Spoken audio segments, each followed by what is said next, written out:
प्रभु यीशु ख्रीस्त में मेरे प्यारे भाइयों और बहनों, आज फिर इस सुंदर सुबह हम सब एकत्रित हुए हैं। यह मौका हमें हमारे पिता परमेश्वर ने प्रदान किया है। इन सारे अवसरों के लिए हमें उन्हें तहे दिल से धन्यवाद देना है। कभी आपने ध्यान दिया है, जब जीवन में सब कुछ ठीक चल रहा हो, काम अच्छा चल रहा हो, घर में सुख शांति हो, जेब में पैसे हो, लोग सम्मान दे रहे हो, तब इंसान धीरे धीरे एक बात भूलने लगता है। वह भूलने लगता है कि यह सब उसे कहां से मिल रहा है। धीरे धीरे दिल में एक आवाज उठती है, मेरी मेहनत है, मैंने सब पाया है, मेरी ही समझ से यह सब हुआ है। और बिना जाने ही इंसान के दिल में घमंड घर बनाने लगता है। लेकिन जीवन का एक कटु सत्य भी है, जिस ऊंचाई तक परमेश्वर हमें लेकर जाता है, उसी ऊंचाई पर पहुंचकर हम कई बार उन्हें भूल जाते हैं, उन्हें अस्वीकार करते हैं। आज का वचन हमें यही सच्चाई रूबरू कराने आया है। वह हमें यह बात से सचेत करने आ रहा है कि हे मनुष्य, तुम्हें तुम्हारे मन में हमेशा यह याद रहना चाहिए कि जो कुछ तुम्हें मिला है वह तुम्हें तुम्हारे परमेश्वर ने दिया है। हमेशा कृतज्ञ बने रहो, धन्यवाद देते रहो। आज का वचन जो हम अध्ययन करेंगे वो लिया गया है व्यवस्था विवरण पुस्तक से, अध्याय 8 पद संख्या 17 और 18, और वह इस प्रकार है। ऐसा ना हो कि तू अपने मन में कहे, मेरी ही शक्ति और मेरी ही हाथ के सामर्थ्य से मुझे यह सब कुछ संपत्ति प्राप्त हुई है, परंतु तू अपने परमेश्वर यहोवा को स्मरण रखना, क्योंकि वही है जो तुझे धन प्राप्त करने की सामर्थ्य देता है, ताकि वह अपनी उस वचन को स्थिर रखे जो उसने तेरे पूर्वजों से शपथ खाकर बांधी थी।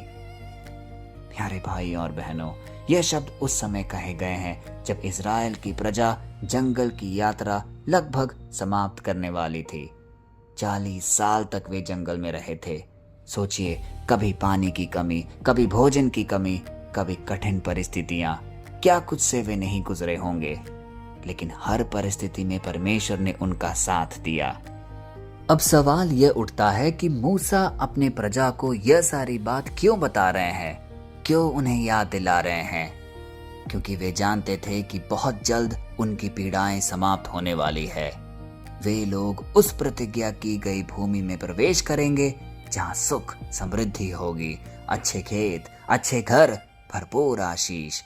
और मूसा को यही डर सता रहा था कि कहीं ना कहीं ये लोग अपने रास्ते भटक ना जाएं।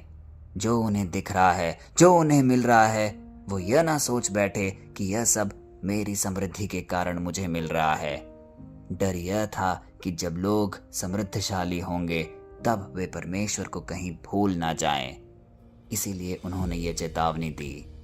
प्यारे भाइयों और बहनों, यह वचन हमें एक महत्वपूर्ण सच्चाई की ओर इशारा कर रहा है कि परमेश्वर सिर्फ हमें आशीष ही नहीं देता, वह हमें आशीष प्राप्त करने की क्षमता और योग्य भी बनाता है। कई बार हम अपने जीवन में कहते हैं, मैं मेहनत करता हूँ इसलिए मुझे सफलता मिलती है। लेकिन एक पल रुक कर सोचिए, क्या परमेश्वर की शक्ति के बिना, उसके स्पर्श के बिना, क्या हम एक कदम भी आगे बढ़ा सकते हैं? मेहनत करने की ताकत किसने दी? सोचने की बुद्धि किसने दी? स्वास्थ्य किसने दिया? अवसर किसने प्रदान किए? सब कुछ तो हमारे परमेश्वर ने ही हमें दिया है।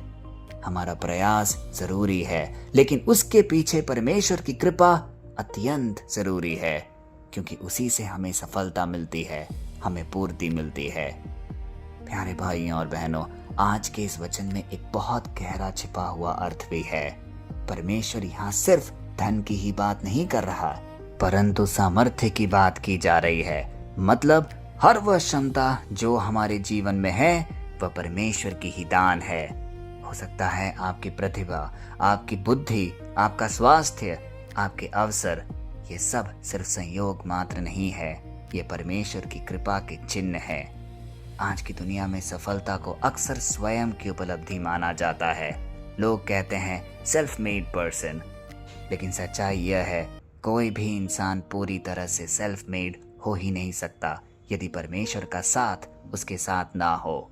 हर सफलता के पीछे परमेश्वर की कृपा, परिवार का समर्थन, और कई अंधे के अवसर होते हैं जो उन्हें सफलता की सीढ़ियां चढ़ाता है।